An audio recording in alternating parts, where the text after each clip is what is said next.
Welcome back to the Cisco NetAcad CCNA Switching, Routing and Wireless Essentials lecture series. If you haven't seen my previous lectures, I will leave a link in the description for the playlist. I would also recommend that you watch the Introduction to Networks lecture series before you move forward with this series. Today, I will cover module number 8, which is SLAAC and DHCP version 6. The primary objective of this lecture is to learn how we can configure dynamic address allocation in IPv6 networks. We will cover IPv6 Global Unicast Address Assignment. We will learn about SLAAC and explain its operation. We will learn about our DHCP version 6 operations. And finally, we will learn about how we can configure a stateful and stateless DHCP version 6 server. IPv6 GUA Assignment. IPv6 host configuration. On a router, an IPv6 Global Unicast Address, also known as GUA, is manually configured using IPv6 address command along with the IP address with / the prefix length in the interface configuration. So that's how you do it on a Cisco device. On a Windows device, a host can be manually configured with an IPv6 GUA address configuration as shown on the figure on the right hand side. However, manually entering an IPv6 GUA can be time consuming and somewhat error prone. For example, if you look at here, these IPv6 addresses are much more complex and longer, and it would take more time for you to configure them manually and enter them without any errors, because compared to IPv4 addresses, they are more complex and more detail oriented. Therefore, most Windows hosts are unable to dynamically get an IPv6 GUA configuration. So dynamically obtaining that IPv6 is more desirable for any network than to statically assigning them. IPv6 host link local address. If automatic IPv6 addressing is selected, the host will use an Internet Control Message Protocol version 6 router advertisement messages to help it auto-configure an IPv6 configuration. Remember, in our previous lectures, we learned about ICMP version 4, which is used by the IPv4 configurations. And in here, we will be using ICMPv6 along with the RA messages to help auto-configure the IPv6 configurations. The IPv6 link local address is automatically created by the host when it boots and the Ethernet interface is active. The interface did not create an IPv6 GUA in the output because the network segment did not have a router to provide network configuration instructions for the host. So if you look at the right hand side, there is this example shown here. You can see the ipconfig command issued to look at the IPv6 configurations, and you can see the link local IPv6 address right here. Note the % sign and the number at the end of the link local address is known as the zone ID or scope ID, which is right here. After the % sign, this 21 is the zone ID, also known as the scope ID.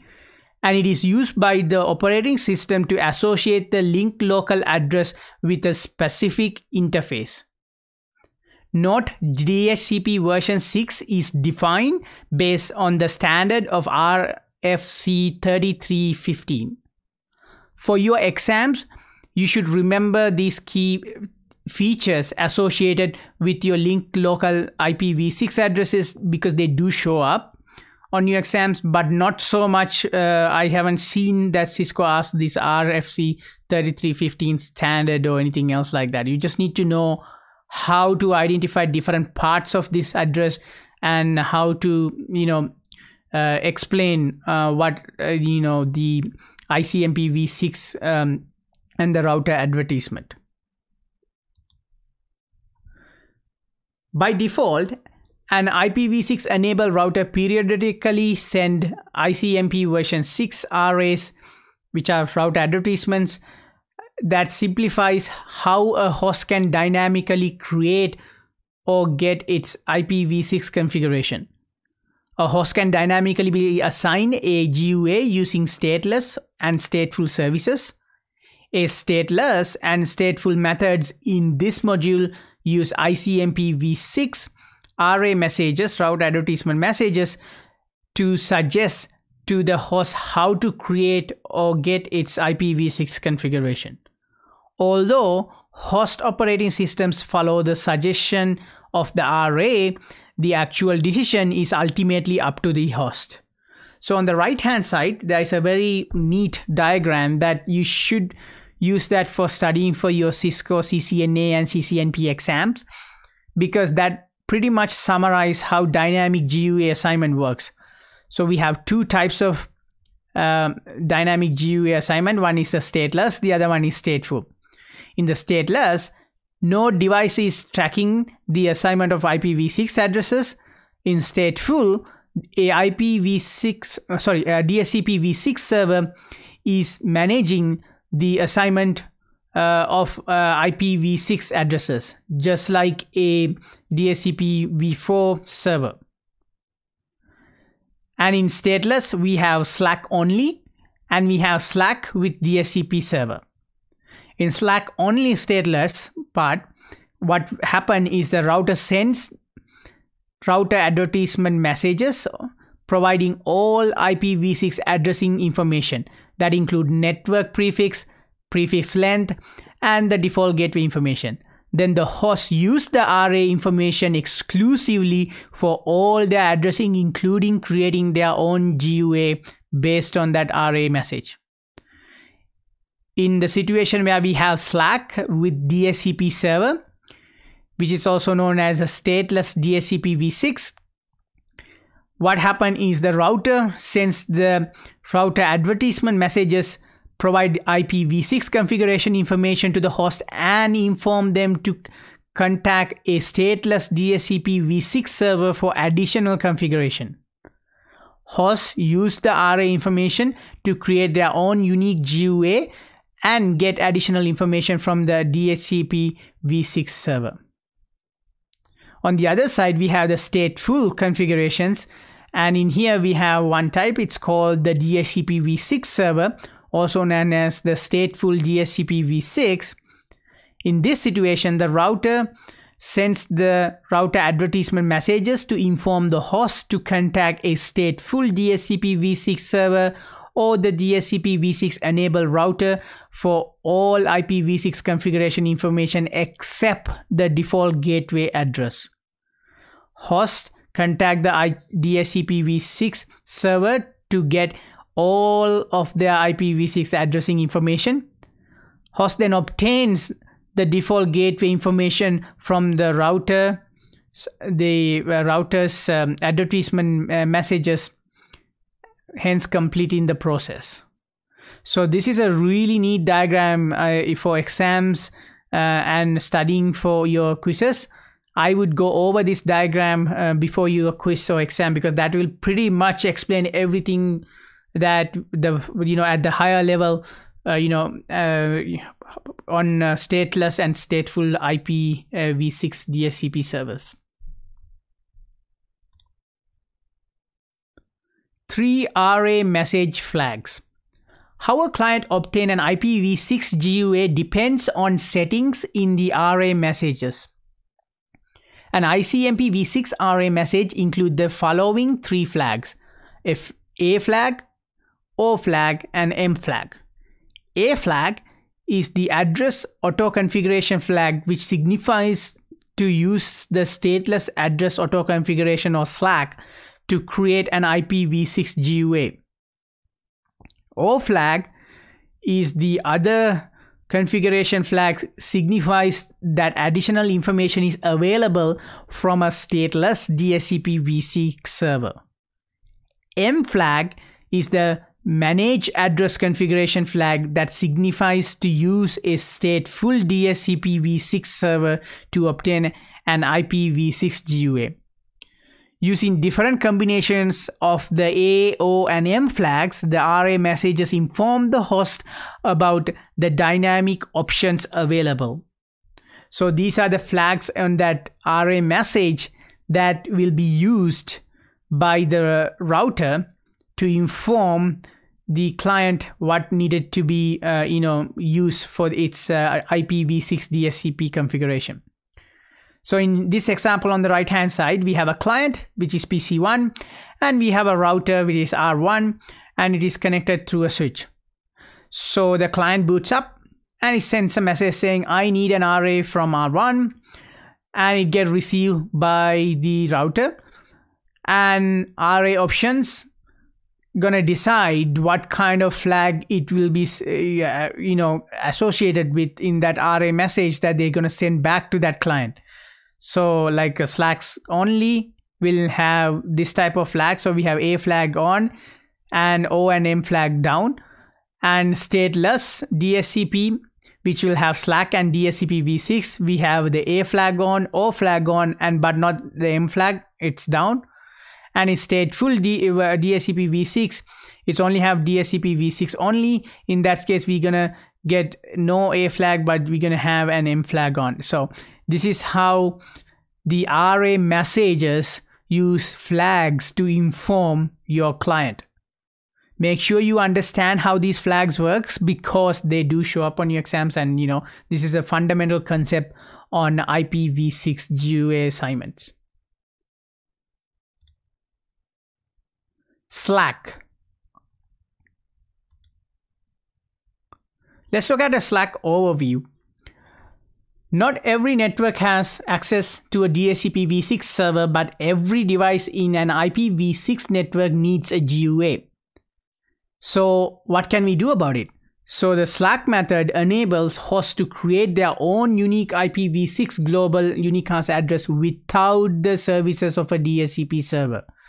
So on an exam or a quiz, if they ask you what is the primary purpose of the SLAAC, the main purpose is to enable hosts to create their own unique IPv6 global unicast address without the services of a DHCP version 6 server.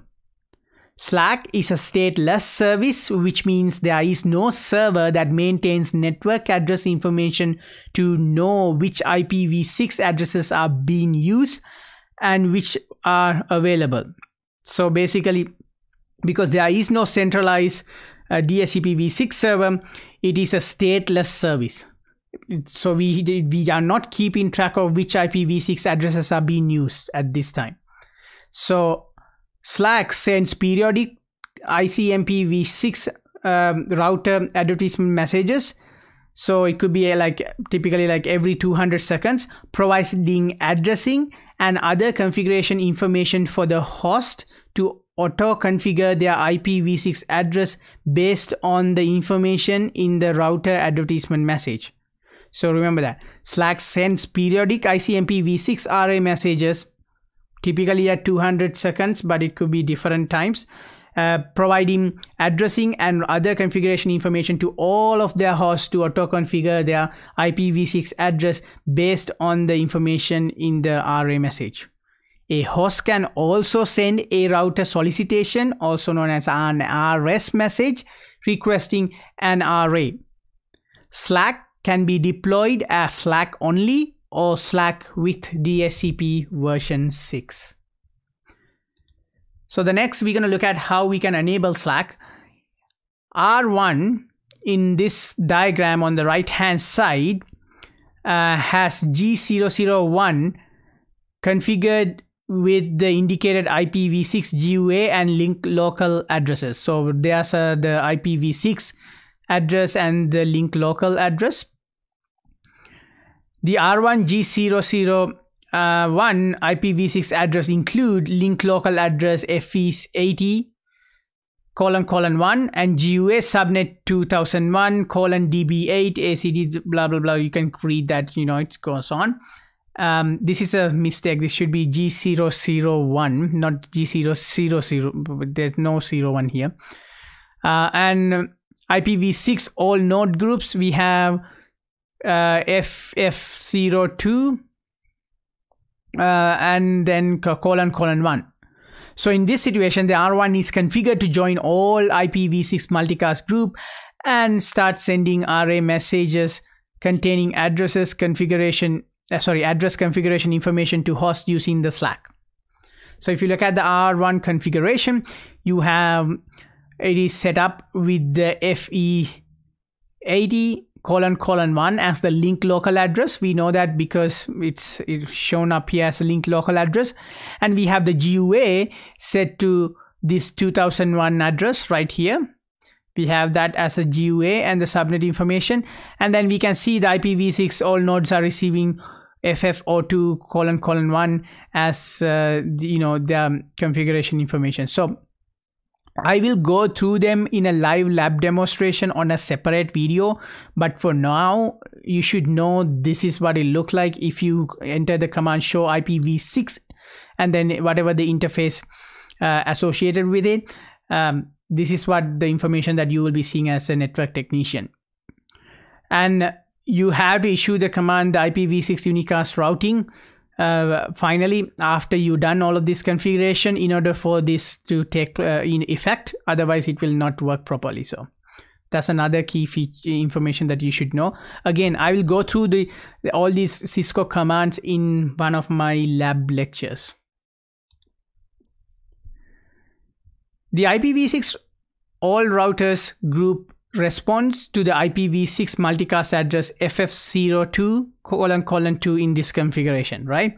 So the show IPv6 interface command verifies that the R1 has joined the IPv6 all router groups right here. So we have the show IPv6 interface and we have G001, which is this port, and we're gonna pipe it section join.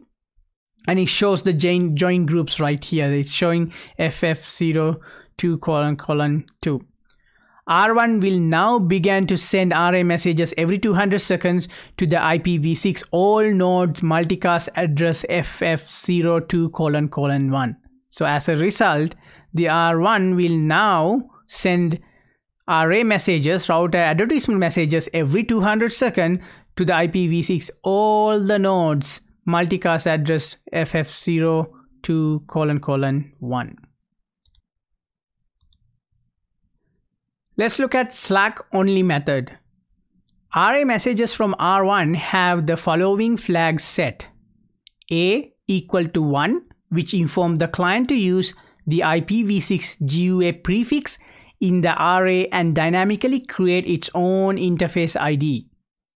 M = 0 and O = 0, which informs the client to also use the additional information in the array message, example DNS server, MTU, and default gateway information.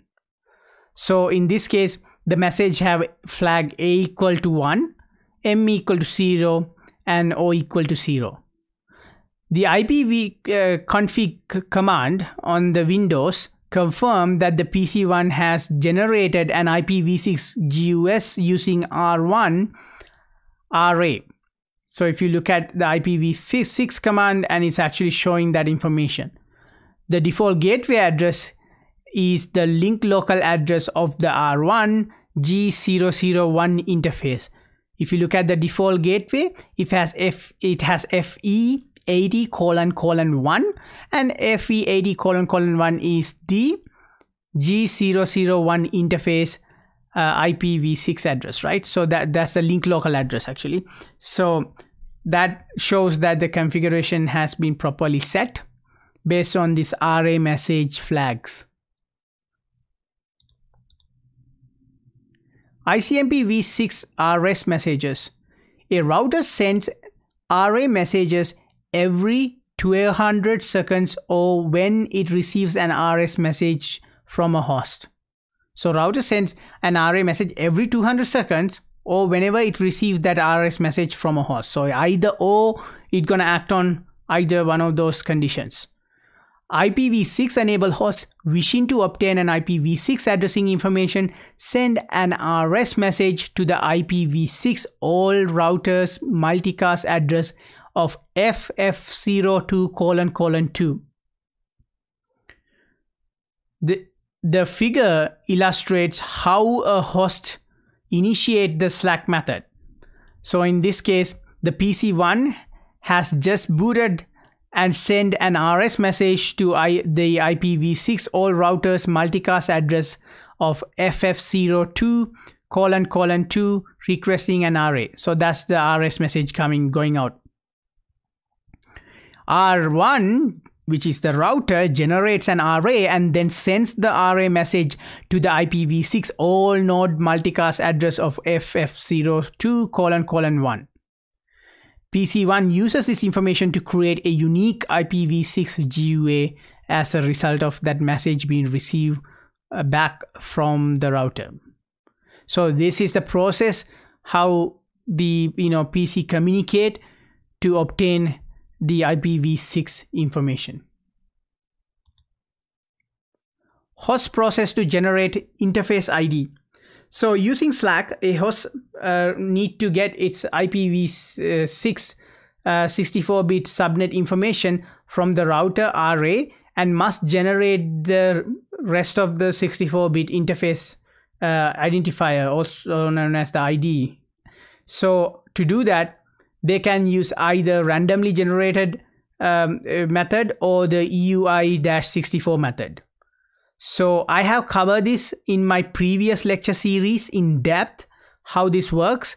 So if you would like to go over these IDs and flags, there is another video that I have already been posted to my YouTube channel. You can go ahead and check them on my YouTube channel. I believe it's part of the Introduction to Networks lecture series. But for here, we're just gonna go a little bit faster and overview here, okay?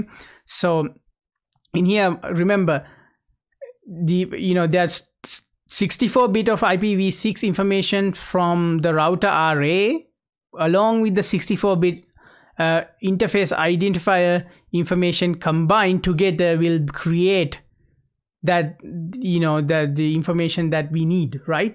So to create that last 64-bit, we can use a randomly generated or EUI-64. So that's the key thing that you should get out of this slide. So randomly generated, the 64-bit interface ID is randomly generated by the client operating system, and this is the method now used by Windows 10 host as well as Windows 11 host. EUI-64, the host creates an interface ID using its 48-bit MAC address and inserts a hex value of FFFE in the middle of the address.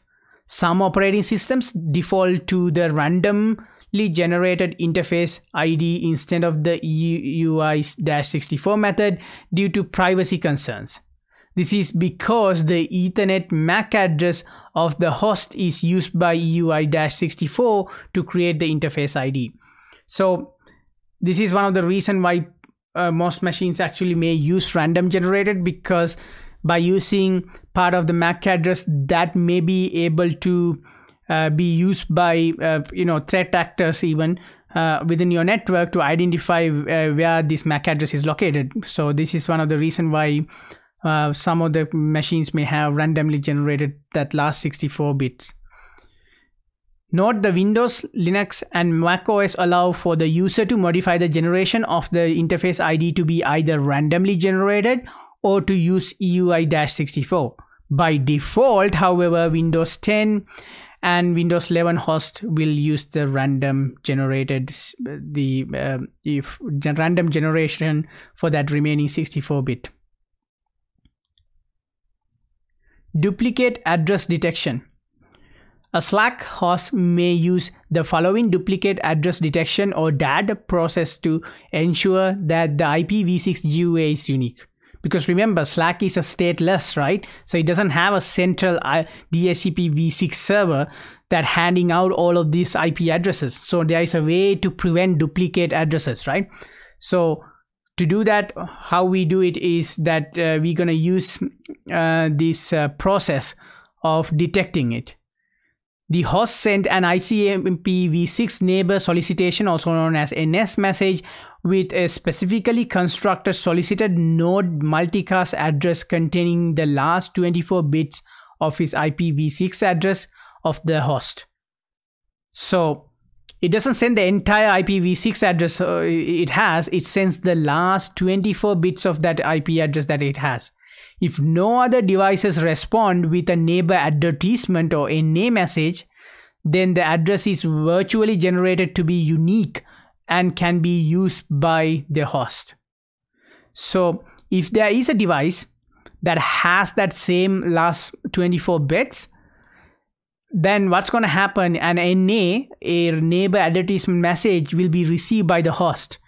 Then the address is not unique, and then the host must generate a new interface ID to use. So that's the DAD process. So basically, remember, this is a good question that shows up on exams, Cisco NetAcad CCNA and CCNP exams as well. The ICMP-v6 neighbor solicitation message that's sent out by the host during the DAD process does not contain the entire IPv6 address it has. It just gonna send the last 24 bits of the IP address it has. It doesn't send the entire IP address, it only sends the last 24 bits. But however, if there is another device that has the same last 24 bits, you will receive a NA message, neighbor advertisement message. Hence that means that IP address is in use, they have to regenerate a new address. But if no neighbor advertisement NA message is received, that means it's good to go and you are in business, right? So that's what the DAD process do. Note, DAD is really not required because 64-bit interface ID provides 18 quintillion possibilities.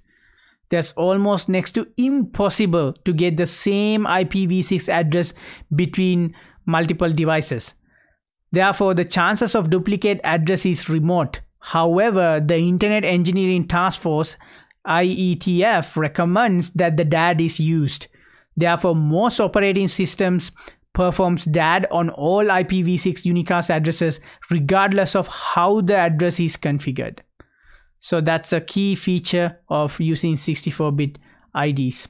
It has 18 quintillion possibilities, so it's almost next to impossible to get the same IPv6 address on two devices on the same network. But however, because of the IETF recommendation of using DAD, we still use it on our networks.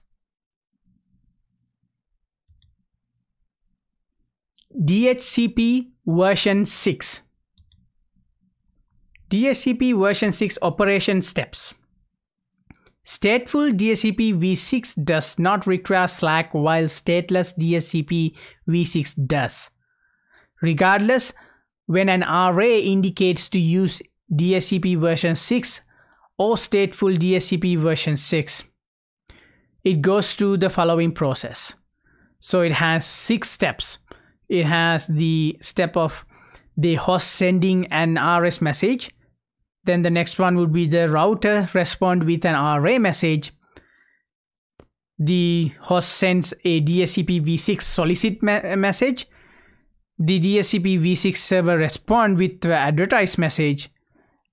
The host respond to the DHCP-v6 server. And finally, the DHCP-v6 server sends a reply message. So it is shown on the right hand side. So instead of reading this out, you can see it in visually how it works right here. So the host initially send that array message, then the router respond with an array message, host sends a DHCP-v6 solicit message, and then the DHCP-v6 server respond with the advertise message, and the host respond with the DHCP-v6 server, and the DHCP-v6 server sends a reply message. The reason why I repeated that again, this does show up on your exams. I can almost guarantee it's going to show up on your exam. On the right hand side, it shows that process visually, then how it works. So it sends a message to router and router send it back. And that message that the router sent back have the information about the DHCP-v6 server. Now the PC going to go and contact the DHCP server to solicit a IPv6 address. As a result, you get the unicast back and then, back and forth like that. So you should remember these 6 steps. I know if you don't understand the concept, at least memorize these 6 steps. It does show up on your exam. I can guarantee you it will show up on your Cisco NetAcad and CCNA exams. They might ask you to put this in the order which occurs. For example, you have a device that just boot up and put it in order in occurred. So make sure that you understand this, or at least memorize this for your exam so you can do well on your quizzes and exams. I know it's a bad advice to just memorize it, but if you don't just get it how this work in your head, I would at least memorize it so that you will get a better grade on your quizzes and exams. Note, the server to the client DHCPv6 messages use the UDP destination port 546, while the client to server DHCPv6 messages use UDP destination port 547. You should know that information offhand as well. Stateless DHCPv6 operation. If an array indicates the stateless DHCPv6 method, the host uses the information in the array message for addressing and contacts a DHCPv6 server for additional information. Note, the DHCPv6 server only provides configuration parameters for the clients that does not maintain a list of IPv6 addresses binding. In other words, it is stateless, right? So if it doesn't have the IPv6 address binding, and then it's basically stateless. For example, in this situation on the right hand side, the PC1 received a stateless array message containing the IPv6 GUA network prefix and the prefix length, a flag that is set to 1, informing the host to use SLAAC. So the A flag is now set to 1, informing that the host to use a SLAAC, right? Because that indicate that. But the O flag is set to 1 as well, informing the host to seek the additional configuration information from a DHCPv6 server. M flag is set to the default value of 0. So this is the flag values shown here. We have A1, M0, and O1, right? A1, O1 is the two flag that's set to 1. So the PC1 sends the DHCPv6 solicit message seeking additional information from a stateless DHCPv6 server. So the initial process is the R1 send the array message with these flags set and is received by the PC, and once PC is received that information, PC send out the message to the stateless DHCPv6 server. So that's the operation. And you should know how this works for your exams and quizzes. Enable stateless DHCPv6 on an interface.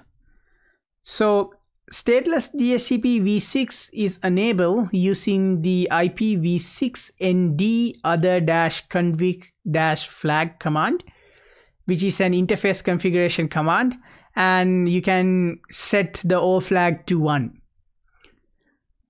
The highlighted output on the right hand side here in this example confirms the array will tell receiving host to use stateless auto configuration because we know the A flag is set to 1, and contacts a DHCPv6 server to obtain the other configuration information because the O flag is set to 1 as well. So that's what is shown on the right hand side in here. The flags are set in a way that it will be using that the stateless auto configuration for addresses, and the host use the DHCP to obtain the other configurations. Note, you can use the no IPv6 nd other config-flag to reset the interface to the default SLAAC only option, which is the O flag setting to 0. Again, I will go through these type of labs on a separate video where I will go through this lab demonstration and go through these commands on a Cisco router, so you have a better understanding of how this works rather than just reading off a slide. So I stay tuned for that. Make sure you subscribe to my channel, and that will make sure that when I upload that video you can go ahead and watch it. But remember, that is, this is how you enable the stateless DHCPv6 on an interface. Stateful DHCPv6 operation. If an array indicates the stateful DHCPv6 method, the host contacts a DHCPv6 server for all configuration information. Please note the DHCPv6 server is stateful and maintains a list of IPv6 address binding. Remember, SLAAC is stateless because it does not have a method of keeping track of all the IPv6 addresses are in use. But DHCPv6 server is stateful because it maintains a list of IPv6 addresses and its binding. In this example, PC1 receives a stateful array message containing the IPv6 GUA network prefix and prefix length, the A flag set to 0 informing the host to contact a DHCPv6 server, the O flag set to 0 informing the host to contact a DHCPv6 server, and the M flag is set to the value of 1. So the array message which is sent out by the router has a set to 0, O set to 0 and M set to 1. And as a result, the PC1 sent a DHCPv6 solicit message seeking additional information from a stateful DHCPv6 server. For your exams, you should know how these flags impact the way that the PC receive that DHCP information. So how do you enable stateful DHCPv6 on an interface? Stateful DHCPv6 is enabled using the IPv6 nd manage-config-flag command in the interface configuration, and we're going to set the M flag to 1. So it's going to set the M flag to 1. On the right hand side, the highlighted output in the example confirms that the array will tell the host to obtain all IPv6 configuration information from a DHCPv6 server. Because we know in here the host used DHCP to obtain routable addresses, it's clearly stated right here, that indicates that the M flag is now set to 1. Configure DHCPv6 server. DHCPv6 router roles. Cisco IOS routers are powerful devices. In smaller networks, you do not have to have separate devices to have a DHCPv6 server, client, or relay agent. A Cisco IOS router can be configured to provide DHCPv6 server services. Specifically, it can be configured to be one of the following: DHCPv6 server, DHCPv6 client, and DHCPv6 relay agent. DHCPv6 server, the router provides stateless or stateful DHCPv6 services. In DHCPv6 client, the router interface get an IPv6 configuration from a DHCPv6 server, such as from an ISP. The DHCPv6 relay agent, the router provides DHCPv6 forwarding services when the client and the server are located on a different network.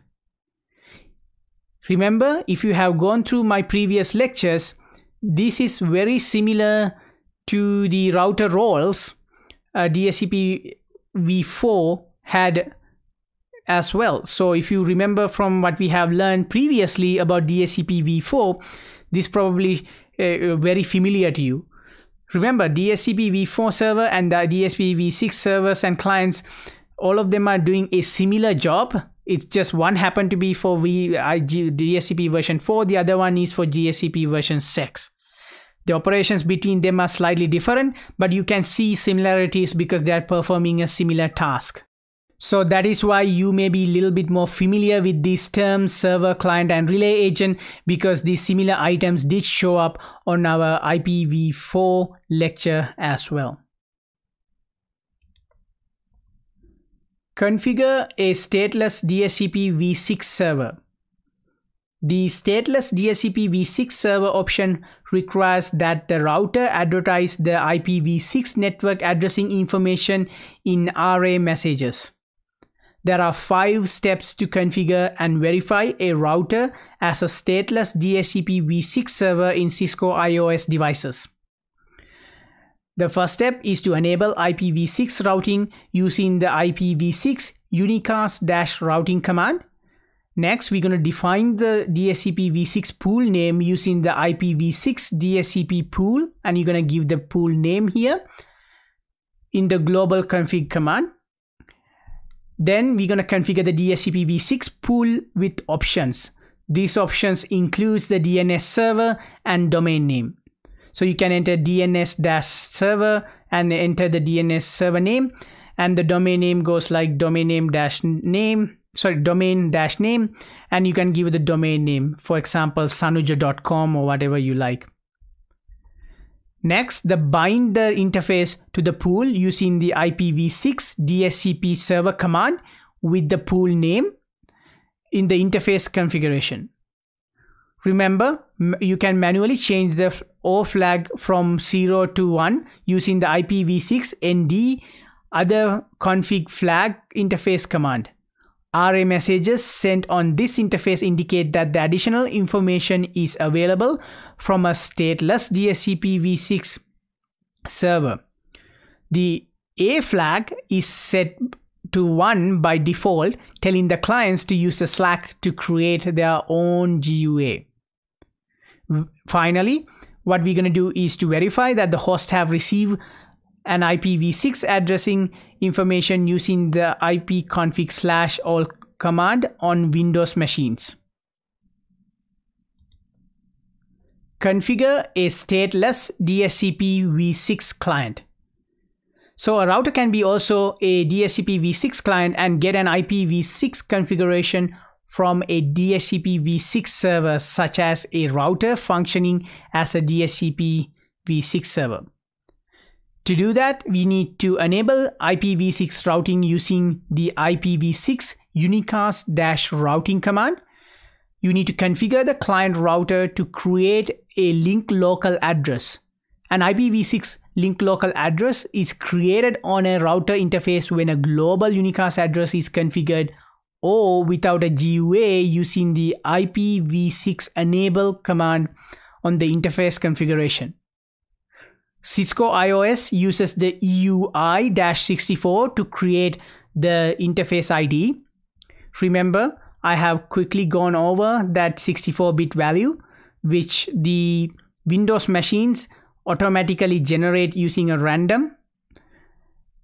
And in this case, the Cisco iOS are set to generate using the EUI-64 standard. Next, we're going to configure the client router to use the SLAAC using the IPv6 address auto configuration command. So that's the command we need to use to make sure that it's going to use SLAAC. So IPv6 address auto config.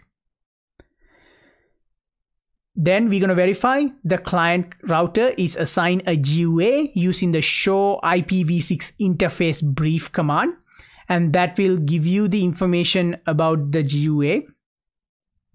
Then we can verify the client router receive other necessary DHCPv6 information by running the show IPv6 DHCP interface and whatever the interface you use here command, so that you can confirm that the DHCP option information such as the DNS server and domain name have been received by the client. I don't know why Cisco gave this show IPv6 DHCP interface G001 here, because it could be any interface here. It could be GC010 for example, or anything here. So I think this is a typo. So the actual command is show IPv6 DHCP interface, and whatever the interface you have here is the one that you can enter. It is not always G001. So remember that. Configure a stateful DHCPv6 server. The stateful DHCP server option requires that the IPv6 enable router tells the host to contact a DHCPv6 server to obtain all necessary IPv6 network addressing information. There are 5 steps to configure and verify a router as a stateful DHCP version 6 server. They are enabling the IPv6 routing using the IPv6 unicast-routing command.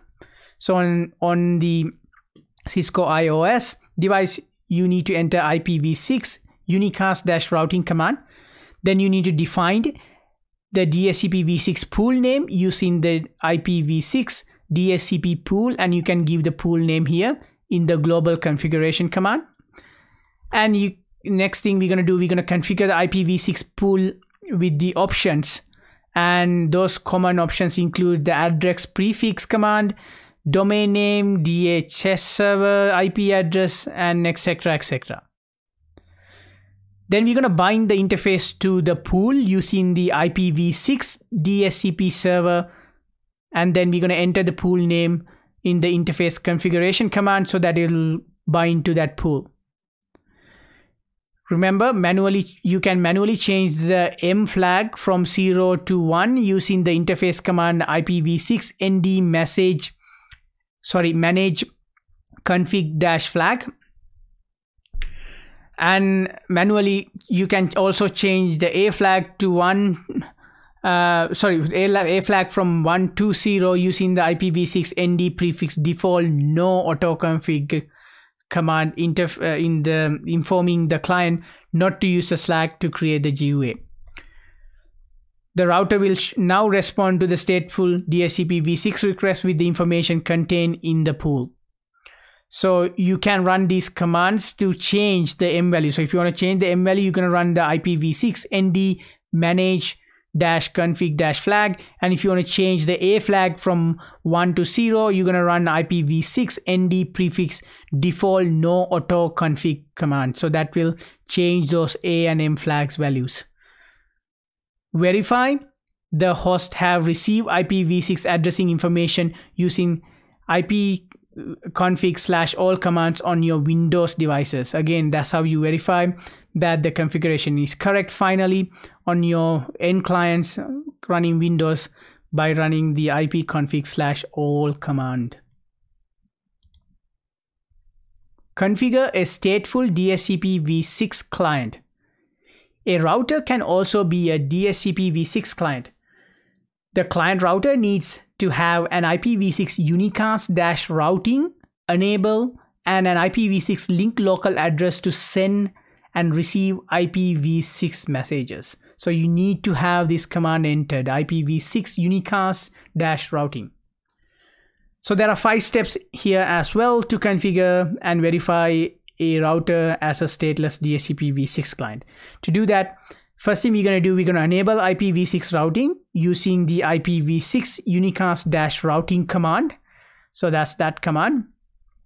Then we're going to configure the client router to create a link local address or LLA. An IPv6 link local address is created on a router interface when a global unicast address is configured or without a GUA using IPv6 enable interface configuration command. So you're going to enter the IPv6 enable configuration command, or without that would be without a GUA, right? So Cisco iOS, remember, uses the EUI-64 to create an interface ID, the last 64 bits of it, instead of randomly generating like the Windows does. And you need to configure the client router to use the DHCPv6 using the IPv6 address DHCP command in the interface configuration. And finally, we're going to verify our the setup here by running the show IPv6 interface brief command on the client side, and then you can verify on the client router receive the necessary information by running the show IPv6 DHCP interface, whatever the interface that you have been using. So you're going to verify the client route is assign a GUA using this command, and you're going to make sure that the client receive that information by running the show IPv6 DHCP interface and whatever the interface here you have used. It doesn't always need to be G001 again.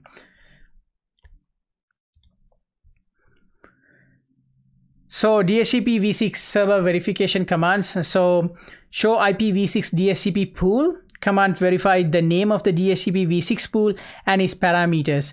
The command also identifies the number of active clients. So in this example, we have a router R1 and show IPv6 DHCP pool shows, what type of pool it is. It is IPv6 stateful, and it shows how many clients are currently active, domain name information, and DNS information. The show IPv6 DHCP binding command output to display the IPv6 link local address of the client and the global unicast address assigned by the server. So the show IPv6 DHCP binding will give you that information. On the right hand side in this particular example, we have that information showing up right here. And this information is maintained by a stateful DHCPv6 server. However, a stateless DHCPv6 server would not maintain that information, right? So remember that. That's a key piece of information. This information only be maintained by a stateful DHCPv6 server. So if you have a stateless one, you won't be able to see that data showing up with this show IPv6 DHCP binding command. Again, I will go through this on a live lab demonstration that I will be posting to my YouTube channel later sometime, but for now just know these commands exist. Configure a DHCPv6 relay agent. So now we're going to look at this relay agent that can be configured when you have a DHCP server in a separate network or different network, right? So if this DHCPv6 server is located on a different network than the client, then the IPv6 router can be configured as a DHCPv6 relay agent, which is very similar to what we did with the IPv4 DHCPv4 relay agents, right? It's a very similar one. So the configuration of a the configuration of a DHCPv6 relay agent is similar to the configuration of IPv4 router as a DHCPv4 relay. So this is what it's saying right here, the same thing I have mentioned multiple times in my previous slide.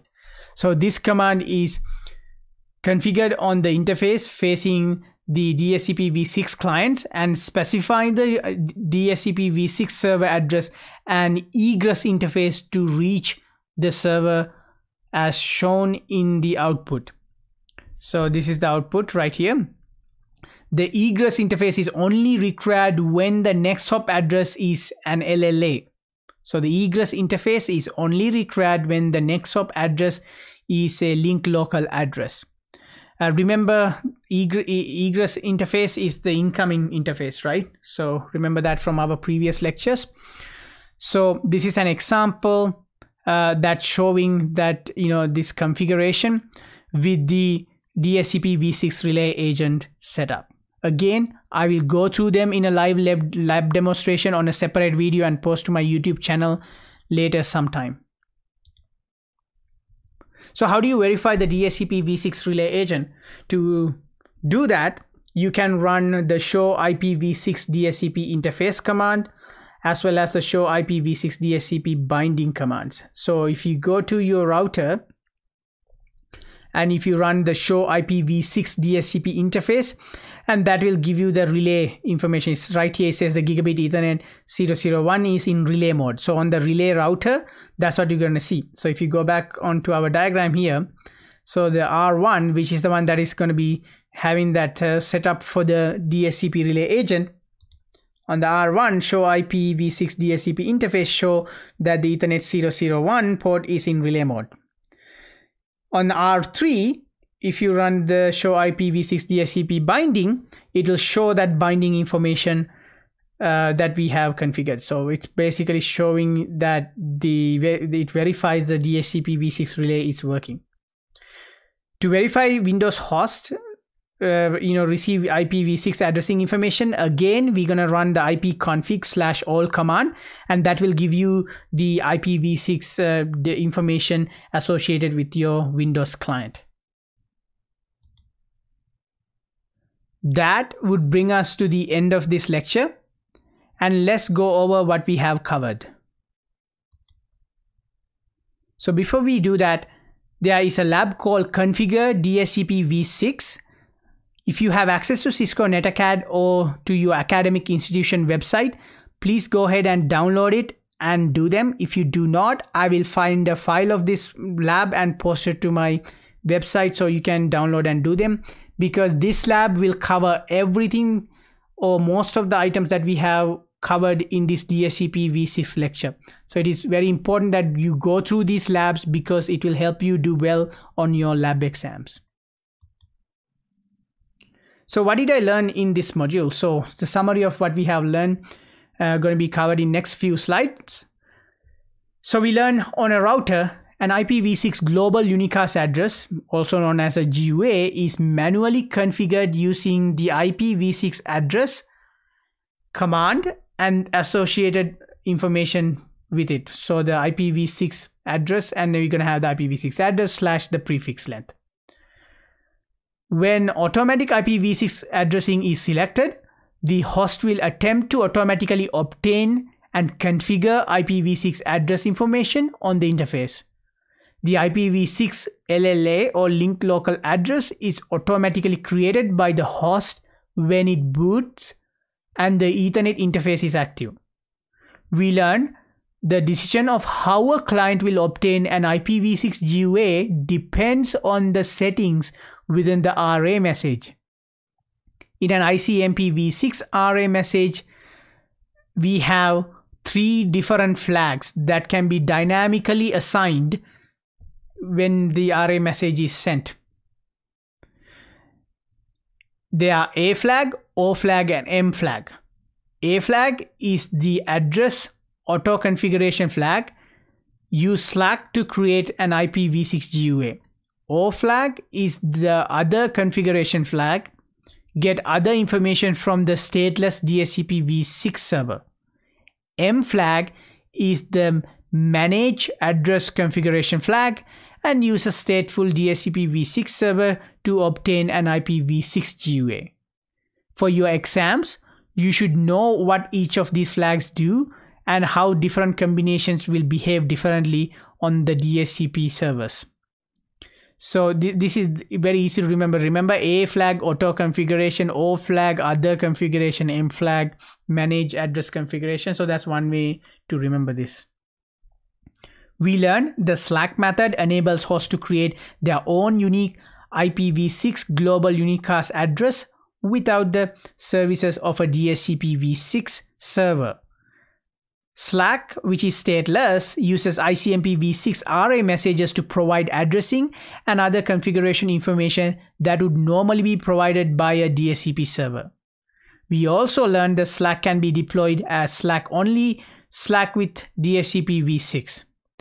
The SLAAC only method is enabled by default when the IPv6 unicast routing command is set. To enable the sending of an RA messages, a router must join the IPv6 all routers group using the IPv6 unicast routing global config command. Use the show IPv6 interface command to verify if a router is enabled. We also learn all enable Ethernet interfaces with an IPv6 GUA configured will start sending RA messages with the A flag set to 1 and the O and M flag set to 0. The A flag set to 1 suggests that the client to create its own IPv6 GUA using the prefix advertised in the array. The O flag set to 0 and M flag set to 0 instruct the client to use the information in the RA message exclusively. We also learn a router sends an RA message every 200 seconds. However, it will also send an RA message if it receives an RS message from the host, which is a router solicitation message. We also learn using SLAAC, a host typically gets its 64-bit IPv6 subnet information from the router array. However, it must generate the remainder 64-bit interface identifier or the ID using one of the two methods. They are randomly generated or EUI64. So the Windows machines use randomly generated and Cisco devices use EUI64 method.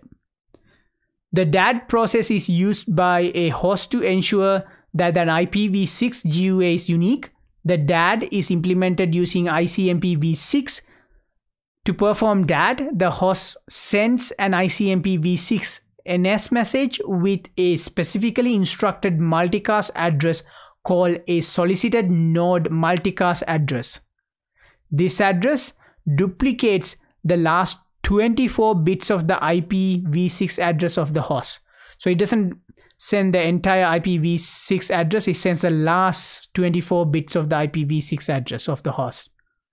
The host began the DHCPv6 client-server communications after the stateless DHCPv6 or stateful DHCPv6 is indicated in the array. Server to client DHCPv6 messages use UDP destination port 5646, while the client server DHCPv6 messages use the UDP destination port 547. You should know these ports for your exams and quizzes because they do show up. So yeah, that's something you should remember.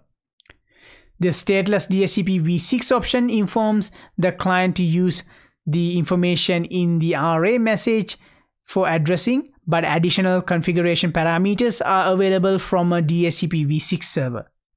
We also learned this is called the stateless DHCPv6 because the server does not maintain any client state information, as I mentioned before.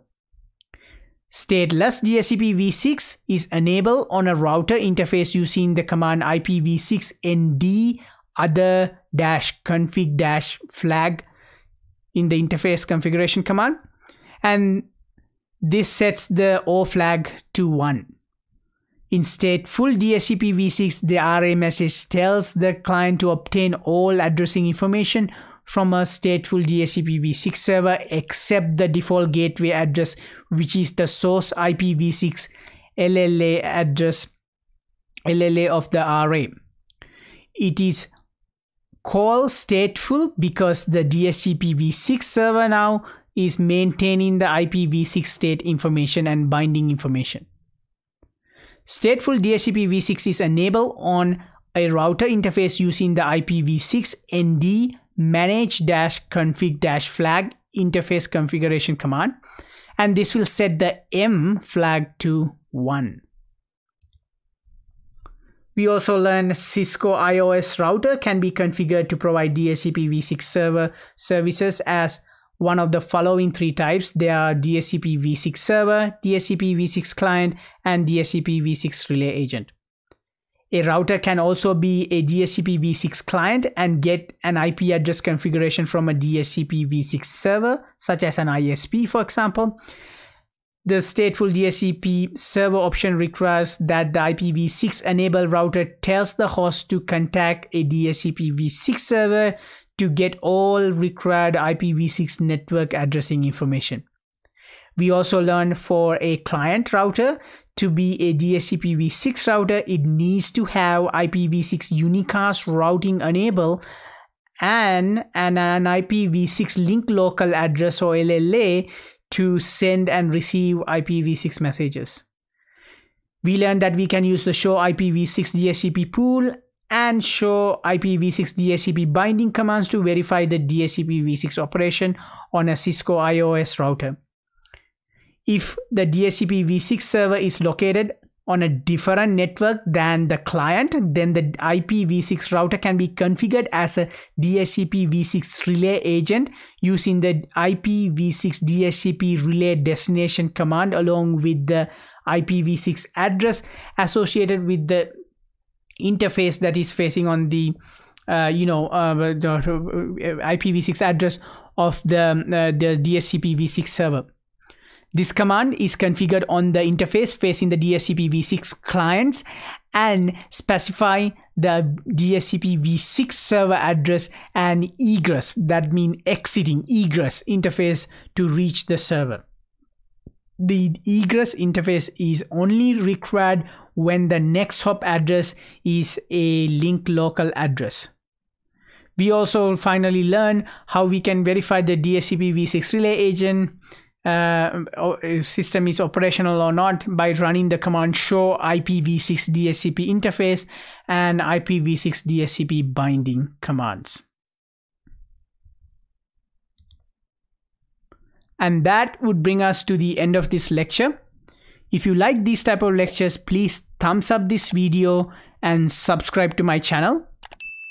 If you have any questions, concerns regarding any of my lectures, including this one, please reach out to me by sending a message either through my website or by leaving a comment on one of my YouTube videos. Until next time, good luck with your exams and have a nice day.